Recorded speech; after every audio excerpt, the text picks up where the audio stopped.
Vegetable பிரியாணியா? இதில் என்ன ஸ்பெஷல் இருக்குதுன்னு நினைக்கிறீங்களா?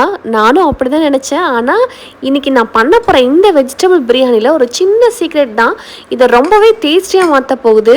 அந்த ஒரு டிப்ஸ் என்ன, எல்லா காய்கறிகளும் எப்படி ரெஸ்டாரண்ட் ஸ்டைலில் சுவையாக மாறுது, கடைசி வரைக்கும் பாருங்கள்.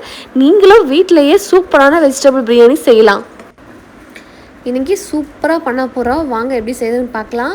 ஒரு ஜார் எடுத்துக்கோங்க. அதில் பூண்டு, தேவையான அளவுக்கு பூண்டு எடுத்துக்கோங்க. எவ்வளோ தேவைன்னா உங்கள் எவ்வளோ ரைஸ் போடுறீங்களோ அதுக்கு தேவையான பூண்டும் இஞ்சியும் சேர்த்திக்கோங்க. அதுக்கப்புறம் பார்த்திங்கன்னா பிரியாணிக்கு சேர்க்க வேண்டிய எல்லா பொருளும், கிராம்பு, பட்டை, ஏலக்காய், கசகசா இருந்தால் சேர்த்திக்கோங்க. பெருஞ்சீரகம் அண்ட் புதினா, கொஞ்சமாக கொத்தமல்லியும் சேர்த்திக்கோங்க. அது கூடவே இன்னொன்றும் சேர்த்திக்கோங்க, வரமிளகாயை. அதை முழுசாகவே நீங்கள் சேர்த்துக்கலாம். பிச்சு போட்டு சேர்க்கணும்னு அவசியமே இல்லை, முழுசாகவே நீங்கள் சேர்த்துக்கலாம். கொத்தமல்லியும் சேர்த்தாச்சு, மிக்சியில் அரைச்சிக்கலாம். இங்கே குக்கரில் ஆயில் விட்டுக்கோங்க. கொஞ்சமாக நெய் இருந்தால் நெய்யும் சேர்த்திக்கோங்க. நெய் பிடிக்கிறவங்க நெய் அதிகமாக சேர்த்திக்கலாம். நான் எண்ணெயும் ரெண்டும் மிக்ஸ் பண்ணி நான் சேர்த்துக்கிட்டேன். ஸோ அப்போ தான் நல்லாயிருக்கும் டேஸ்ட்டு. நெய்லேயே செஞ்சாலும் அது வேறு டேஸ்ட்டாக இருக்கும். அதுக்கப்புறம் தாளிப்புக்கு பார்த்திங்கன்னா பிரியாணி இலை அண்டு கல்பாசி எல்லாமே ஸ்டார் அந்த இதெல்லாம் சேர்த்திக்கலாம். பச்சை மிளகாவும் வெங்காயமும் கொஞ்சம் புதினாவும் சேர்த்திக்கலாம். எல்லாமே நீங்கள் ஒட்டுக்கா போட்டாலும் சரி, தனித்தனியாக போட்டாலும் சரி. ஸோ எல்லாமே மொத்தமாக சேர்த்திக்கோங்க. சேர்த்துட்டு கொஞ்சமாக வதக்கி விட்டுக்கோங்க. ஸோ ஓரளவு வதக்கி வந்ததுக்கப்புறமா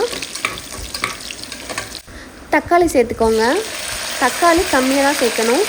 நீங்கள் 1 டம்ளர் அரிசி போட்டிங்கன்னா 1 தக்காளி பழம் போதும். 2 டம்ளர் அரிசி போட்டிங்கன்னா 2 பழம் போதும். மீடியம் பழமாக இருந்தால் ஓகே. ஸோ போட்டு நல்லா வதங்குற அளவுக்கு வதக்கி விட்டுக்கோங்க. அதுக்கப்புறமா அரைச்சி வச்சுருக்க பேஸ்ட்டை எடுத்து நீங்கள் போட்டு அதை நல்லா பச்சை வாசம் போகிற அளவுக்கு நல்லா எண்ணெய் மேலே மதங்குற மாதிரி வர்ற அளவுக்கு நல்லா வதக்கி விட்டுக்கோங்க. உப்பும் மஞ்சத்தூளும் சேர்த்துக்கோங்க.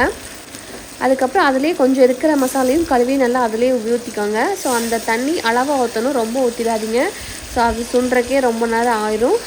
இது நல்லா பார்த்திங்கன்னா நல்லா ட்ரை ஆகி எண்ணெய் மேலே மதங்குற அளவுக்கு ஆனதுக்கப்புறமா நீங்கள் அதுக்கு அடுத்ததாக நீங்கள் நறுக்கி வச்சுருக்கிற கேரட்டு, பீன்ஸு, முடிஞ்சால் பட்டாணி இருந்தாலும் நீங்கள் சேர்த்துக்கலாம். அதுக்கப்புறமா நான் சோயா பீன்ஸும் ஊற வச்சுருக்கேன், அதையும் நான் இது கூட சேர்க்க போகிறேன்.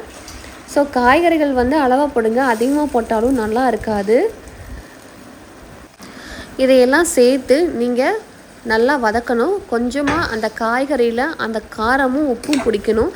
ஸோ அந்தளவு கொஞ்சம் அது ட்ரை ஆகணும். ட்ரை ஆனதுக்கப்புறம் தான் நீங்கள் அரிசியே போடணும். அது வரைக்கும் கொஞ்சம் ஒரு 5 நிமிஷம் விட்டுருங்க. அதுக்கப்புறம் தேங்காய் பால், இதுதான் மெயின் டிஷ்ஷே. தேங்காய் பால் ஊற்றுனீங்கன்னா அவ்வளோ ஒரு டேஸ்ட்டாக இருக்கும். ஸோ கொஞ்சமாக தேங்காய் இருந்தாலும் நீங்கள் அரைச்சி ஊற்றுங்க. அந்த தேங்காய் பால் மட்டும் ஊற்றுங்க. அந்த பிரியாணிக்கே பயங்கரமாக ஒரு டஃப்பு கொடுக்கும் அந்த தேங்காய் பால்.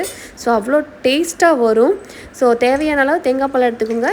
இன்க்ளூடிங் தண்ணியை நீங்கள் சேர்த்து ஊற்றிக்கோங்க. அதுக்கப்புறமா நான் அரிசி ஒரே 1 டம்ளர் அரிசி தான் நான் போட்டிருக்கேன், 2 டம்ளர் கூட இல்லை. 1 டம்ளர் அரிசிக்கு அளவான தேங்காய் பால் தண்ணியோடு இருந்தது. கொஞ்சமாக தண்ணி பத்தலன்னு கடைசியில் ஊற்றினேன். பட் இது கரெக்டான அளவு, எனக்கு பக்குவமாக இருந்தது.